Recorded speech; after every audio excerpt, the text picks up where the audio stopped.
Mexico, from the Olmecs to the Aztecs. Chapter 4, the Pre-Classic Period, Early Villagers. In the late 19th century, there really was no idea at all of the sequence of the development in pre-Spanish Mexico.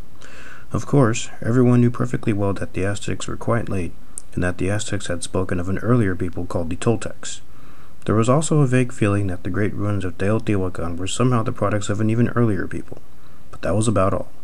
Imagine the delight, then, of Mexican antiquarians when there began to appear in their collections little handmade clay figurines of a naive and amusing style totally removed from that of the mold-made products of later peoples in the Valley of Mexico.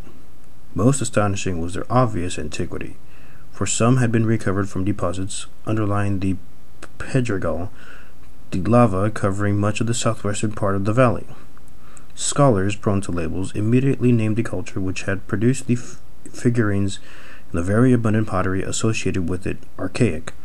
In 1911 and 1912, Manuel Gamillo demonstrated stratigraphically that the Central Mexican sequence runs from the earliest to the latest, archaic, Teotihuacan, Aztec. It was not very long before the archaic, or something like it, was turning up all over Mexico and Central America, wherever, in fact, the archaeological spade went deep enough. Similar materials were found even in South America, in Peru, along the waterways of the Amazon basin, and on the Caribbean coast of Venezuela. On the basis of this distribution, Herbert J. Spinden in 1917 proposed that there was an archaic basement underlying all the civilizations of the Western Hemisphere, a unitary culture which had originated with the supposed first domestication of maize in the Valley of Mexico and which had spread with that plant everywhere, bearing along the little figurines as a hallmark. Quite naturally, this idea, based on incomplete and faulty evidence, met with very determined opposition, especially by those whose subsequent delvings into archaic remains had showed them the considerable diversity within this allegedly monolithic culture. Today, the old archaic is known as the pre-classic or formative period. Let us for the moment define the pre-classic as that epoch when farming based on maize, beans, and squash really became effective.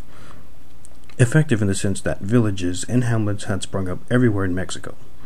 As such, the pre-classic period is quite comparable to the Neolithic of the Old World, and almost all the Neolithic arts, with the exception of animal husbandry, were present. The construction of complex settlements, pottery, loom weaving, working of stone by grinding as well as chipping, and the modeling of female figurines in clay. Villages mean more people, and more people are, broadly speaking, the result of a greatly increased supply of food. What had happened to bring this about? As outlined in the previous chapter, the plants involved had already been domesticated for several millennia prior to the pre-classic. We may be seeing the result of a hasty improvement in the size and number of kernels of the maize ear to the increased introgression of teosinte. A resulting population spiral of the most Malthusian sort could have suddenly filled all of central and southern Mexico, and indeed all of Mesoamerica, with land-hungry farmers, and camps and hamlets might have become permanently settled villages in almost a few generations. When did all this take place? Somewhat arbitrarily, it must be admitted, we set the lower limits of the pre-classic at the first appearance of the pottery in abundance, about 1800 BC according to recent radiocarbon dates. The upper boundary of this period is more problematical. In the lowland Maya area, the first carved monuments appear circa AD 250, and this is usually taken as the beginning of the classic throughout Mesoamerica. However, in central Mexico, the classic is initiated circa AD 150, when the great city of Teotihuacan took its present shape. We shall thus adopt the latter date as the termination of the pre-classic. These dates therefore span some 19.5 centuries. It might also be reasonably asked why it took so long for the Mexicans to cross the threshold to village farming life.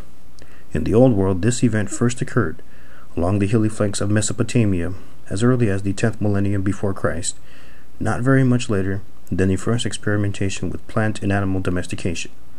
In Mexico, where the American Indian originally took this step, the process of domestication took at least 3 millennia. Was this delay caused by the lack of domesticable animals, by the nature of the plants domesticated, by the cultural milieu of Mexico, or by some other factor? We do not yet know the answer, but a handicap of this kind is the real reason why 16th century Mexico was the technological inferior of Europe, for once past the frontier into peasant life, ancient Mexican culture unfolded at the same rate as did that of the Old World. Given this late start, the civilization that Cortez destroyed should be compared not to Renaissance Europe, but to the Bronze Age of the Near East and China. Archaeologists are generally agreed that the pre-classic development can be divided into three parts: early, from 1800 to 1200 BC, middle, from 1200 to 400 BC, and late, from 400 BC to AD 150. It is also increasingly apparent, as we shall see, that both simple village cultures and more complex societies can be detected in all three subperiods. The emerging picture is far more intricate than could have been imagined 50 or even 30 years ago. The early preclassic in Chiapas. Knowledge of the early preclassic in Chiapas is relatively recent. It began in the 1950s with the interest of the New World Archaeological Foundation in Chiapa de Corzo. Excavations conducted at that site, lying in the center of the dry Grijalva depression of Chiapas, have disclosed no fewer than 18 successive occupations from the earliest times to the present. For much of its history, the Grijalva drainage basin seems to have been little more than a buffer state between the Maya to the east and an assortment of lesser nations to the west, south, and north. However, in the pre-classic period, each of several distinctive cultures was linked to other more distant village cultures, chiefdoms, and even states in southeastern Mexico and the Maya area.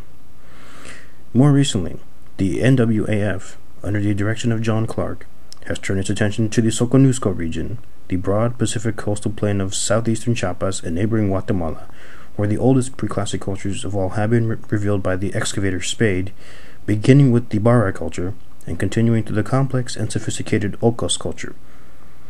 We now know that the early pre-classic occupation of Chiapa de Corzo is an extension of developments by the probably Mixe-Zoquian-speaking inhabitants of Soconusco.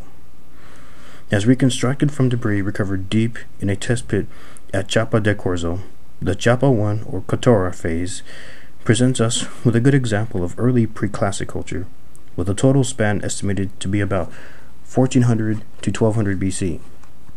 Admittedly, we have only a fragmentary picture of the first farmers at Chiapa de Corzo, but they prepared their maize on simple milling stones that are heavily worn and thus must have been rare, and they manufactured solid, handmade clay figurines. Their pottery was advanced in technique and quite sophisticated in form and decoration. Most of it consists of a hard monochrome white or two-color red and white ware in the shape of dishes and large storage jars that might either be simple globular or else necked. Of some interest is the plastic decoration found on the rims of otherwise plain necklace jars, brushing with a handful of vegetable fibers, rows of gouges effected with the thumbnail, dimples popped out from the vessel interior, and plain rocker stamping. Now, rocker stamping is a most peculiar way to alter the surface of a jar or dish. The trick is to walk the edge of a crescentic implement held in the hand across the damp clay in such a way that curved, zigzag patterns are produced. Rocker stamping is found on pots of the allied and Coeval Ocos culture, where the tool used was the crinkly edge of a cardium shell. And in fact, the technique was known to pre-classic peoples all the way from the Valley of Mexico to Peru. Whatever its point of origin, rocker stamping is thought to have spread to the advanced regions of the New World at a fairly early date.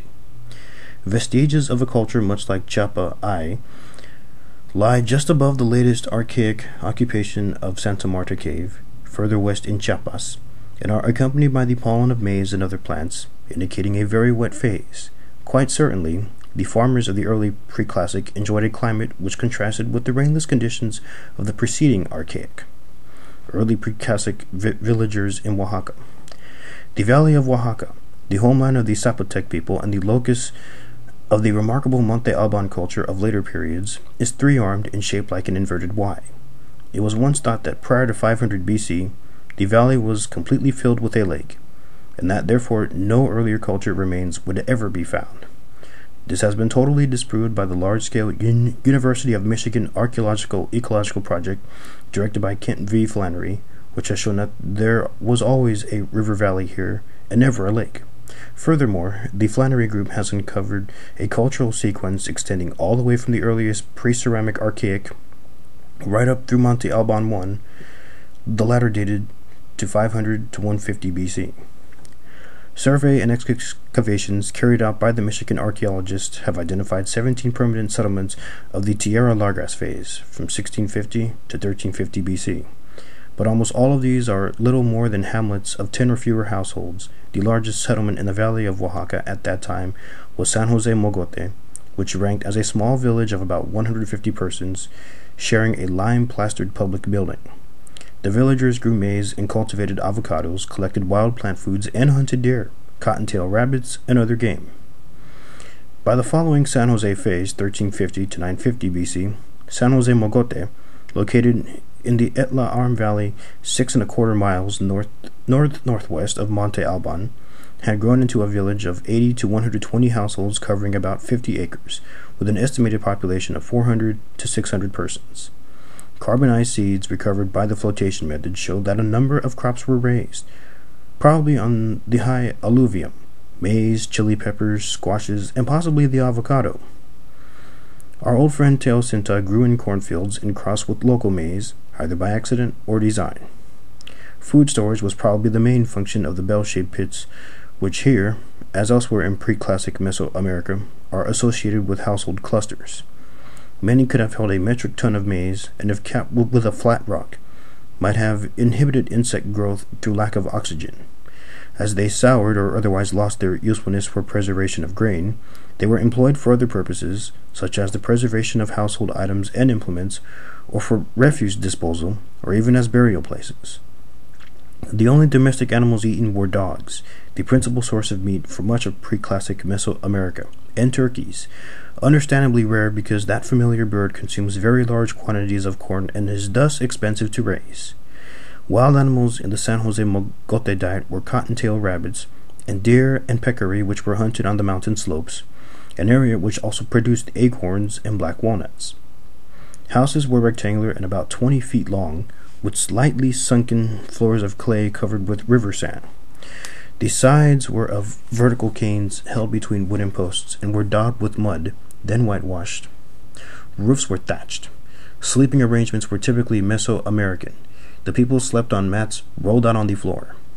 The Michigan Project found that there was a division of labor between and within households. Some houses, for instance, specialize in the manufacture of small flat mirrors made of magnetite, an iron ore that takes a high polish.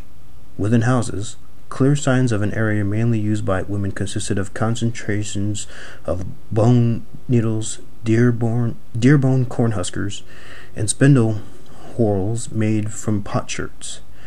Men's place in households was indicated by chipped stone debris and by stone barons and drills used in the manufacture of shell and mica ornaments. Not all households were alike in status either, and the concentration of magnetite mirrors, an item rich in symbolic prestige since it was connected, as we shall see, with the burgeoning and contemporary Olmec civilization of the Gulf Coast, was unequal across the village. Furthermore, there was a marked degree of social differentiation in the goods accompanying burials.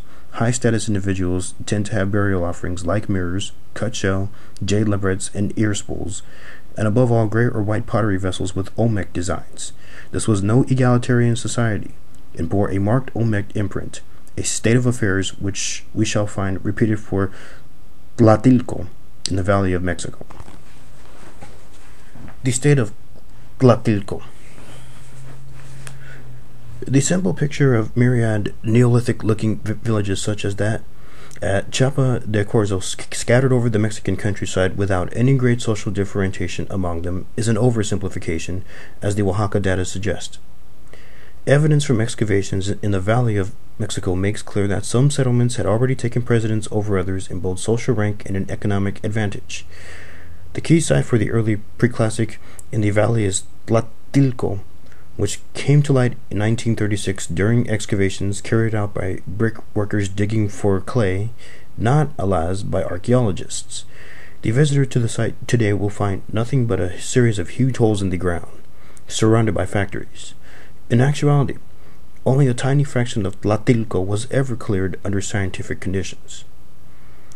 Settled by about 1300 BC, Tlatilco was a very large village located to the west, sprawling over about 160 acres. Located to the west of the Great Lake on a small stream, it was not very far removed from the lakeshore, where fishing and the snaring of birds could be pursued. In the Tlatelolco refuse are the bones of deer and waterfowl, while represented in the potter's art are armadillo, opossum, wild turkey, bears, frogs, rabbits, fish, ducks, and turtles. Conspicuously present in those parts of the site, actually excavated by archaeologists, were the outlines of underground, bell-shaped pits. They were filled with dark earth, charcoal, ashes, figurine and pottery fragments, animal bones, and lumps of burned clay from the walls of pole and thatch houses. As in Oaxaca, they must have served originally for the storage of grain belonging to various households. No fewer than 340 burials were uncovered by archaeologists at Tlatelolco, but there must have been many hundreds more destroyed by brickworkers, sometimes at the instigation of unscrupulous collectors.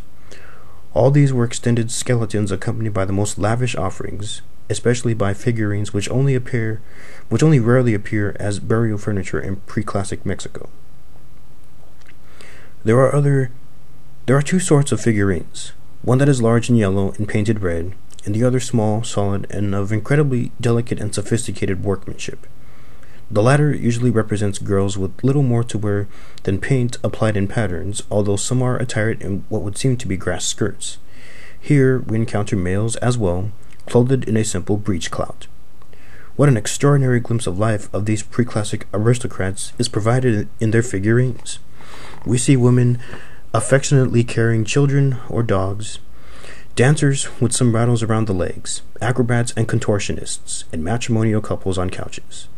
While no ball courts are known for this period, it nevertheless is certain that the ball game was played, for many figurines show players with the protection for the hand and knee required by that sport. A distinctly macabre streak appears in the art of the inhabitants of Tlatelolco, possessed by a psychological bent that delighted in monstrosities. To illustrate this point, one might mention such representations as two-headed persons, or heads with 3 eyes, 2 noses, and 2 mouths, hunchbacks, idiots, horribly ugly and sometimes masked individuals who may be shamans, and many other outrageous deformities. Several actual clay masks have been found, of the most sinister appearance. A few of these are oddly split vertical into 2 distinct faces, one of which might be a skull, for instance, and the other half an idiot with a protruding tongue. Let it be noted here that dualism, the unity of basically opposed principles such as life and death, constitutes the very basis of the later religions of Mexico, no matter how great their complexity. Here we see the origin of the concept. The pottery of Tlatelolco bears a vague relation to the later present wares of El Arbolillo and Zacatenco, but there the resemblance ends. Within the bounds of the pre-classic tradition of plastic decoration and the restrained use of color, the potters of this village made ceramics that are among the most aesthetically satisfying ever produced in ancient Mexico.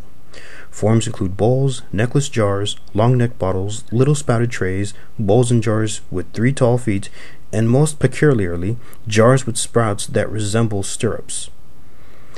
1 or 2 colors of slip, such as red and white, are sometimes applied. Colors and all kinds of roughening of the surface are confined to definite areas of the vessel by broad, grooved outlines. Particularly favored were contrasting zones of matte and polished surfaces, as well as zoned rocker stamping. Designs such as stylized jaguar paws were carried out by cutting away part of the surface, the deep areas often filled with bright red pigment, after firing. There was great excitement in the archaeological circles when the Tlatelolco complex came to light, for something resembling it was already known elsewhere, thousands of miles to the south in Peru.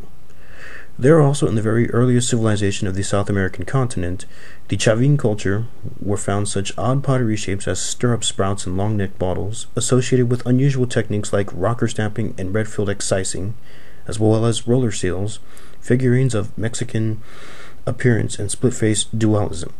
A chance resemblance or not? Early editions of this book lean heavily toward the idea, reminiscent of the old Spinden hypothesis, that such resemblances were the result of Mexican intrusion on the north coast of Peru, but this now seems unlikely.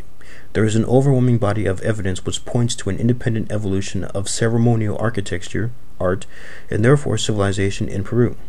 Further, if there were intercontinental diffusion at such an early time, It might well have been cultural spread to both areas from the lowland Pacific coastal area of Ecuador, where such indications of settled life as large as villages, ceramics, and maize culture extend back beyond 3000 BC. Two finds in western Mexico suggest that such was the case. At the site of Capacha in Colima, Isabel Kelly unearthed grave goods dating to about 450 BC, which emphasize pottery bottles and stirrup sprouts, and which unmistakably point to an Ecuadorian origin.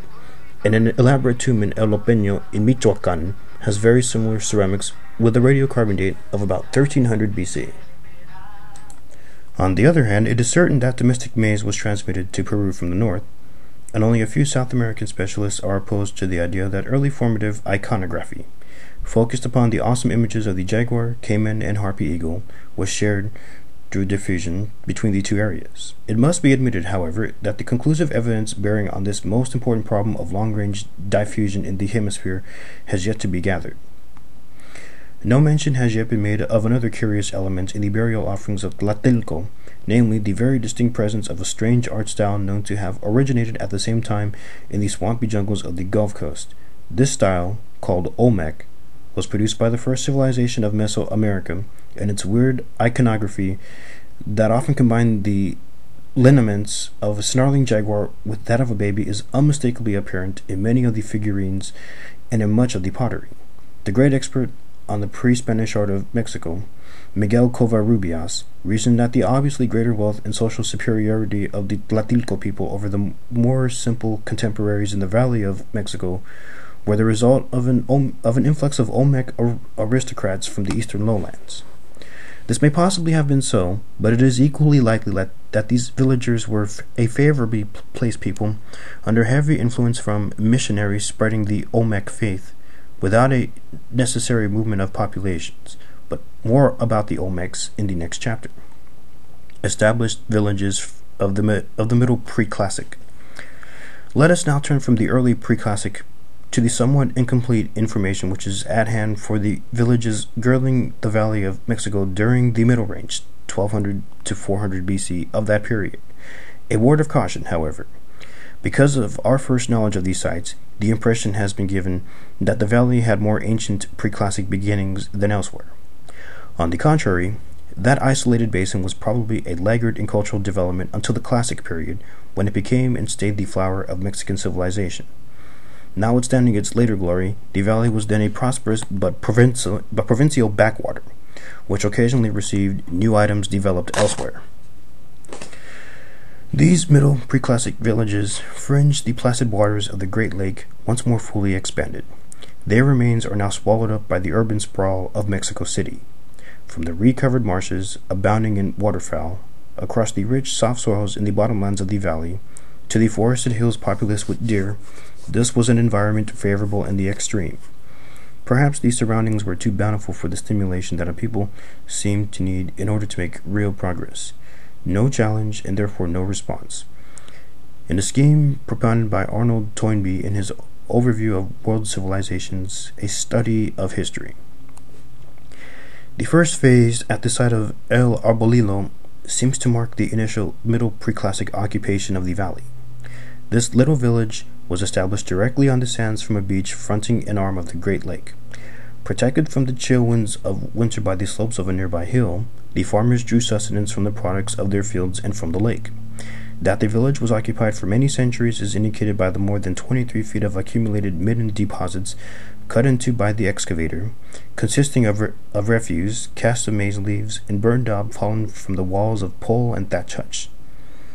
Zacatenco, another site similarly placed on the edge of the lake, provides further evidence for the intensity of the village farming life in the valley. So much refuse was deposited by the early Zacatenco phase that the villagers were forced to level it from time to time as terraces along which they built their wattle and daub houses. Farmers they were, but the chase also provided much food for the villagers, as is well documented in the immense quantities of bones from deer and aquatic birds in the refuse. They hunted with small lance points chipped from obsidian. A hard black volcanic glass worked with ease.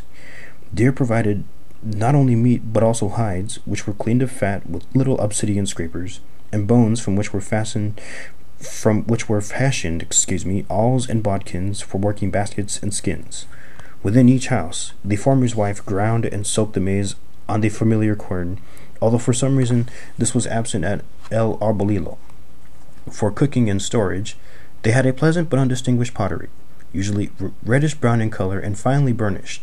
A somewhat better type was produced at El Arbolillo, little three-legged bowls, smoked black with red paint rubbed into geometric designs incised on the surface. As these two sites and elsewhere in the valley, the midden deposits are literally stuffed with thousands of fragments of clay figurines, all female, providing a lively view of the costume of the day, or its lack. Although nudity was apparently the rule, these little ladies have elaborate face and body painting in black, white, and red. Headdresses and coiffures, has shown, were very fancy, wraparound turbans being most common. The technique of manufacture was about like that with which gingerbread men are made, features being indicated by a combination of punching and filleting.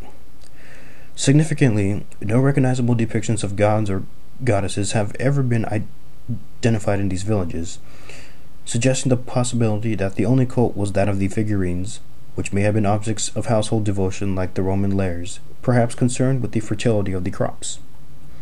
The dead were buried under the floors of houses, the usual fashion in Mesoamerica, but also occasionally together in cemeteries, with the knees drawn up against the chest and wrapped in the mat upon which he or she had slept in life. The deceased was placed in a simple grave dug in the sand, although sometimes this was outlined and covered by stone slabs. A few pots or implements dropped in the grave, and a jade bead occasionally placed in the mouth, tell something of a belief in an existence after death. Child mortality was high, as a good percentage of the skeletons found are of immature individuals. Late preclassic cultures of the Central Highlands. The isolation of the Valley of Mexico from what was happening to the rest of Mesoamerica became even more pronounced in the period from 400 BC to AD 150. The mainstream of higher culture in that period was running through the lowlands of eastern Mexico and up the river valleys into the southern highlands and southeastern part of the republic, ignoring the valley. This isolation holds true for much of the central highland region except where direct Olmec intrusions had taken place. Bright colors and an increase in the size and length of vessel feet were the concern of the potter in late preclassic times. The predilection toward the use of two or more colors in ceramic decoration is well illustrated by Chupicuaro, the burial ground of a village which lay above the Lerma River in the state of Guanajuato, about 80 miles northwest of the Valley of Mexico. While the Chupicuaro complex is widespread in the region, until recent excavations it was known, like Tlatilco, only from commercial pot hunting. The skeletons of 390 individuals were found, almost all of whom been laid on their backs in simple graves with abundant offerings of pottery, figurines, jade, and various clay objects. The later Mexicans believed that the owner's dog would help his soul across their equivalent of the sticks, and we find at Chupicuaro that dogs were also interred, many of them with great care. The pottery vessels found in the cemetery are in both shape and decoration quite exuberant. In Form 1 encounters bowls with all sorts of supports, short tripods, very long and attenuated tripods, swollen feet in the shape of breasts, pedestal bases. There are a few stirrup spout jars, the last time this odd type is seen in Mexico, although it has continued to enjoy great popularity in Peru until colonial days. Vessel painting is as lively, the slips used most often being red on buff, red on black on buff, or red and brown on buff, in finely proportioned abstract designs which appear to have been derived from textiles. Little handmade clay figurines of the pretty lady type were likewise dropped into the graves. These are charming and quite nude, with slanting eyes and fancy coiffures that were built up from the clay strips. The most notable advance in the late preclassic of central Mexico was the appearance of the temple pyramid. The earliest temples of the highlands were thatch roof, perishable structures not unlike the houses of the common people, erected within the community on a low earthen platforms faced with sun-hardened clay. There are a few slight indications that such platforms once existed at Tlatilco. By the late preclassic, however, they had become almost universal, as the nuclei of enlarged villages and even towns. Toward the end of the period, Clay facings for the platforms were occasionally replaced by retaining walls of undressed stones coated with a thick layer of stucco, and these substructures themselves had become greatly enlarged, sometimes rising in several stages or tiers. Here we have, then, a definitive progression from small villages of farmers with but household figurine cults to hierarchical societies with rulers who could call the populace to build and maintain sizable religious establishments. How grandiose some of these structures were can be seen at Cuicuilco, located to the south of Mexico City near the National University, in an area owned by the Pedregal, a grim landscape of broken, soot-black lava with a sparse flora eking out its existence in rocky crevices. The principal feature of Cuicuilco is a round platform, 387 feet in diameter and rising in 4 inwardly sloping tiers to a present height of 75 feet. 2 ramps placed on either side of the platform provide access to the summit, which was crowned at one time by a cone-like construction which brought the total height to about 90 feet. Faced with volcanic rocks, the interior of the surviving structure is filled with sand and rubble, with a total volume of over 2 million cubic feet.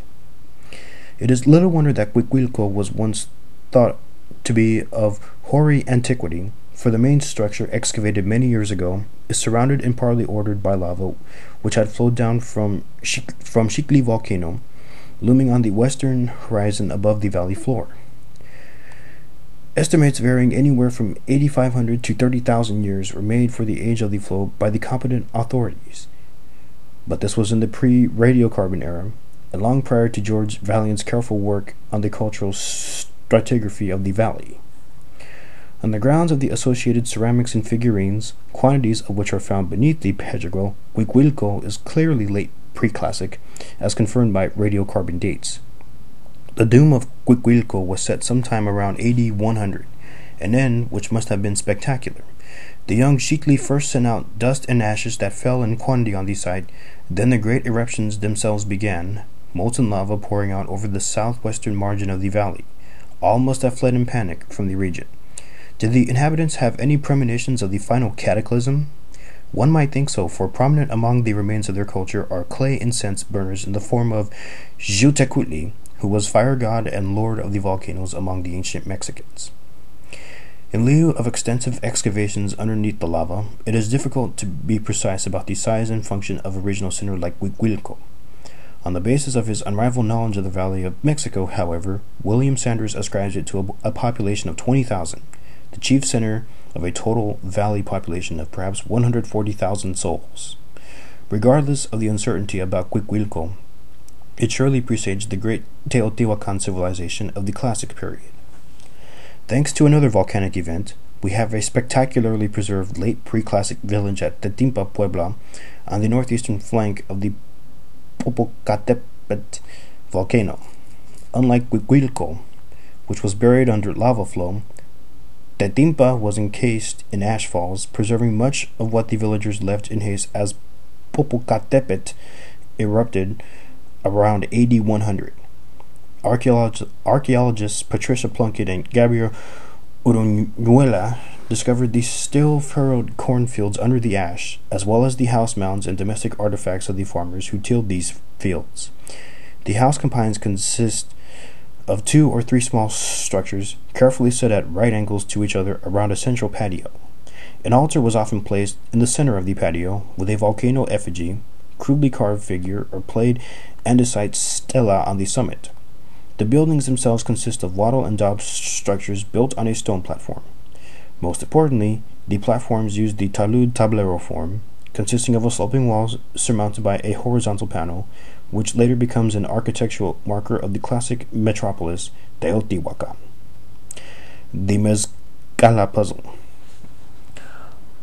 Although a rich source for portable jade objects in Olmec style, the rather dry basin in the upper Balsas or Muscala River in the state of Guerrero is one of the archaeologically least known regions in Mexico. During the Middle and Late Preclassic, and perhaps developing out of an Olmec substratum, appears the style called Muscala, known largely from carved pieces of andesite and serpentine recovered by illegal excavations. These objects are highly abstract, usually representations of human figurines, recalling in pose and technique to the simpler and smaller productions of Teotihuacan, which they may foreshadow. As well as these, miniature facades of colonnaded temples are also known, and a few effigies of natural objects like conch shells. The exact dating and cultural context of Muscala art have long been unknown, since the overwhelming majority of Muscala objects come from large-scale looting by the local population. In fact, this practice is known to go all the way back to the Aztecs, as many objects in this style were recovered. Dedicatory caches found in recent investigations of the Great Temple of Tenochtitlan, as we shall see in Chapter 10. This chronological puzzle has at last been solved, though the field project carried out by Louise Paradis of the University of Montreal during the 1989-1990 digging season, she excavated an in situ cache of Muscala objects at the site of Awinawak, just north of the Muscala River, in a context radiocarbon dated 500 to 200 BC. The shaft tomb mart of western Mexico and the Tenochtitlan civilization. The marshy highland area of Jalisco was a rich one for the development of civilization, with significant mineral riches of obsidian, greenstone, and salt, and a fertile agricultural area covering several interlocking lake basins. By 1500 BC, we find shaft tombs with offerings at nearby El Peño in northwest Michoacan. By 300 BC, this same burial type is associated with a specific circular architecture in which a central circular altar is ringed by platforms surmounted by residential or temple structures. The widespread looting of archaeological sites in this area left us woefully ignorant of the cultural and historical context of this culture, now called the Tenochtitlan tradition, until recently. 3 decades of work by Phil Wiegand and his associates have found monumental circles distributed around the volcano of Tequila in the state of Jalisco, which forms the heartland of the Tenochtitlan tradition. These monumental concentric circles are found illustrated in the tomb offerings, where the circles form the stage for elaborate feasting ceremonies and other rituals. The actual circles are often associated with monumental ball courts, the latter also illustrated in ceramic subcultures, in some of the most lifelike renderings of the athletic ceremony to come out of Mesoamerica. It is also during this period that a remarkably vivid tradition of portraiture develops in the region, often showing rulers and venerated ancestors in seated postures with accoutrements of rank and ritual. An earlier school of thought held that this shaft tomb subculture was little more than a kind of genre art, realistic, anecdotal, and with no more religious meaning than a Dutch interior. This view has been vigorously challenged by euthymist Peter First, who has worked closely with the contemporary Huichol Indians of Nayarit, almost certainly the descendants of the people who make the tomb figures. Among the Huichol and their close relatives, the Kora, religious practitioners are always shamans, powerful specialists who effect cures and maintain the well-being of their people by battling against demons and evil shamans. First noted that the warriors with clubs from Nayarit and Jalisco tombs are down on one knee, the typical fighting stance of the shaman. The Nayarit house models are interpreted by him not just as two-story village dwellings, but as chthonic dwellings of the dead. Above would be the house of the living, below is the house of the dead. Such a belief is consonant not only with Huichol ideas about death and the soul, but also with the supernatural concepts of the southwestern Indians like the Hopi. It also agrees with the archaeological evidence, for these houses may be identified as the funerary structures ringing the monumental circular architecture. The first hypothesis that the symbolism of shaft tomb art conforms closely to characteristically shamanistic initiatory, funerary, and death and rebirth beliefs and rituals is entirely logical considering the funerary context of this subculture. Dogs, as we have seen with Chupicuaro, had a special mortuary significance in ancient Mexico, and one fine Colima example even wears a human mask, perhaps the face of his master. At the same time, Mark Miller Graham has argued that many of these figures are rulers, and not exclusively shamanistic practitioners. Miller Graham is certainly right to call our attention to the political meanings of these figures, for they can no longer be conceived as products of a village culture with little political hierarchy, as they were 30 years ago. Recently, a monumental shaft tomb was scientifically excavated by Lorenzo Lopez Mestas Gamberos and Jorge Ramos de la Vega at Huitzilapa, Jalisco, the first of its kind to be explored. The shaft cut down 21 feet through the center of an elite residential structure. At the bottom of the shaft were 2 chambers, each containing 3 individuals and a rich array of offerings. 5 of the 6 individuals exhibited a congenital hereditary defect, the fusion of cervical vertebrae, indicating a close kinship relationship. One of the members of this lineage group, a 45-year-old male, was treated with more deference, however, as witnessed by the presence of more exotics, especially conch shells from both the Caribbean and Pacific coasts, along with numerous objects of shell, greenstone, and quartz.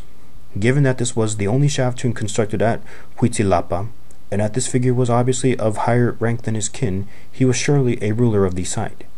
All the other individuals, 2 adult females and 3 adult males, appeared to have died earlier and were prepared and preserved as funerary bundles until the death of the ruler, at which time all 6 figures were deposited into the shaft tomb.